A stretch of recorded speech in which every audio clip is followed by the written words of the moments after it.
Proof that practicing facial anatomy is worth it. Of course it. Oh, Jesus. Want to learn how to draw hands? Kooleen. What's up, guys? Welcome. Today we're going to be taking a look at some Today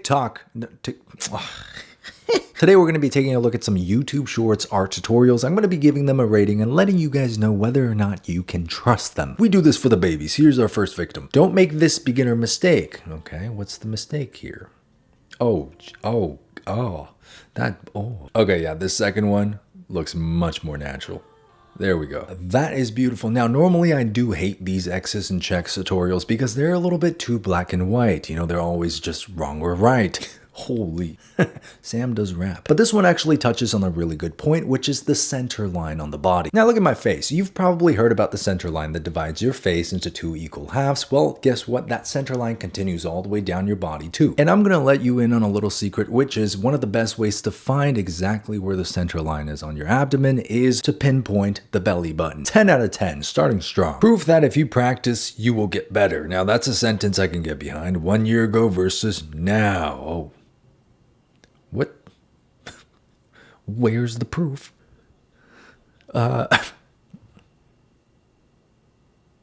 These are 3 simple tips to draw better dynamic poses. Introduce asymmetry in your poses. Symmetry is the enemy of dynamism. It can be as simple as a hip and shoulder flex, or simply making both sides of the body as different as possible.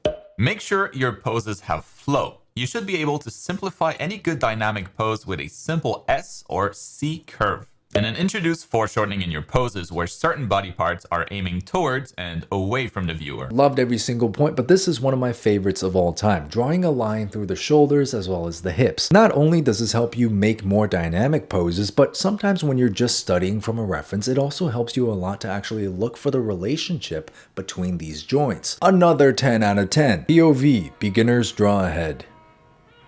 What is this? Okay, circle, cross, and the jaw. I don't get it. What's wrong with it? Now, what's the point of this video? Are we making fun of the beginners here? Because I still use this method. I've been doing art for 9 years and this is still accurate to me. Please don't make fun of beginner artists on how they draw heads. Yeah, I mean, I don't get it either. I mean, as much as I love making fun of beginners, everyone does this. There's no problem with this. Now, frankly, because they're trying to make a point here, this drawing is intentionally trash. But if you don't know this method and you're curious about it, go look up Loomis head. Very good way to lay down your construction lines, unlike this video. 1 out of 10. If you're getting pretty good at drawing, but it feels like you're spending way too long on each piece, then I guess you're just slow. Just kidding, here's 2 art tips so that you can draw way faster. If you're zooming in and trying to draw each little eyelash, don't do that. Most of those little details you won't even be able to see. Pro artists focus most of their time on the focal point and add less detail on everything else. Like, what is this? Knowing to focus most of my time on my focal point instead of on random things is what allowed me to make this drawing in 2 hours. If you're still trying to draw each fingernail, then at least now you know. Always a pleasure seeing our boy Justina on here. I'm sure he got this from me, but this is something that I do a lot in my work as well. But what I do is I just try to remind myself to keep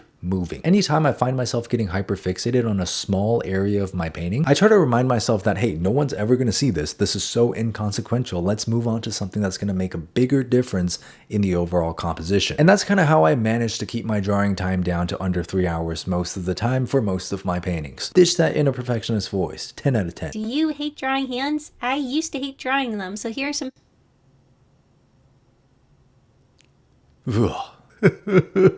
Here are some things I've learned over the years. First off, the palm of the hand is super important. A lot of times when we think of hands, we think of the fingers, but the palm is the base for the hand, so if your base is wonky, everything else will be too. A lot of times people simplify the palm as a block shape. Honestly, I prefer this shape because it helps me better understand where to include the thumb. I used to practice just drawing the shape in different positions. Secondly, if the fingers you draw look like sausages, remember this: underside round, top side flat. When drawing fingers in many different positions, excluding straight on, one side is more flat and the other is more round. Alright, the fingering tip is great. We love the fingering tip, but I don't like this box. Now, if you just do this with me, okay, open up your hand and look at the shape of your palm. Your palm actually tapers towards the pinky. It's never a perfect box. This shape here does not have enough taper as you get towards the pinky. That's why the hand looks stiff. The longest part of your palm is at the middle finger and the rest starts to taper down. 5 out of 10. We'll get him next time. Love to draw manga. Again. What's up? Dude, are you... Oh my... Don't do that. Don't. My...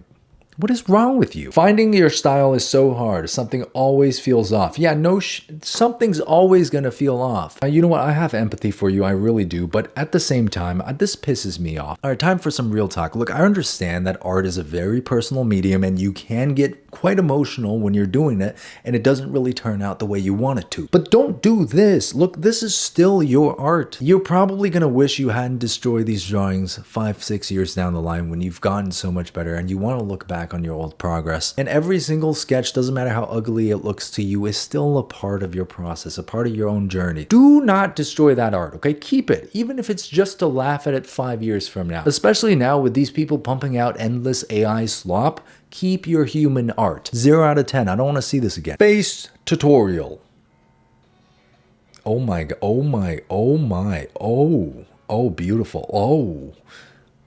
I love the floating comment. How is it a tutorial when you're cutting the drawing process? You know what? Honestly, good point. It's a great drawing, but it's not a great tutorial because you can't really follow along with it. So 7 out of 10. Proof that practicing facial anatomy is worth it. Of course it. Oh, Jesus. Now, here's a little tip for you guys. If you want to draw a character with an open mouth, remember that even though the face is divided into 3 equal thirds vertically, that only applies if the mouth is closed. So if the character's mouth is open, like the bottom third of your face is going to get a lot longer. So you can extend the length of that bottom third so you don't run into situations like this where the mouth is touching the nose. Here's a marker tutorial. Okay, so X versus check, wrong versus right. So that is the wrong way to do it. And this is the right way to do it. So you go over the light with the dark? What the heck? What the heck? Why does that actually look good? Is this how you're supposed to do it? Is this how you marker people operate? This is crazy. 10 out of 10. How to draw a body by me. Okay, judging from the floating comment, this is gonna be a good one.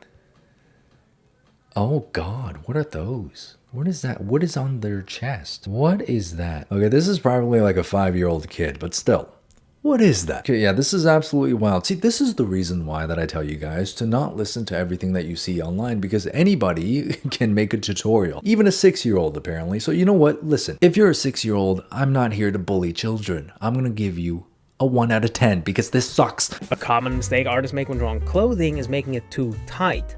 Fabric has a certain amount of thickness and on top of that it rests on top of the body. Because of this, it will never follow the outline of the body perfectly. We're always going to see some sort of overlapping form that shows us that the clothing is a form separate from the body. The easiest way to avoid this mistake is by drawing the body first and then applying the rules that need to apply to this fabric. This is such a small detail, so simple and easy to add in, but it makes a big difference on the believability of your drawings, so that's going to get a 10 out of 10.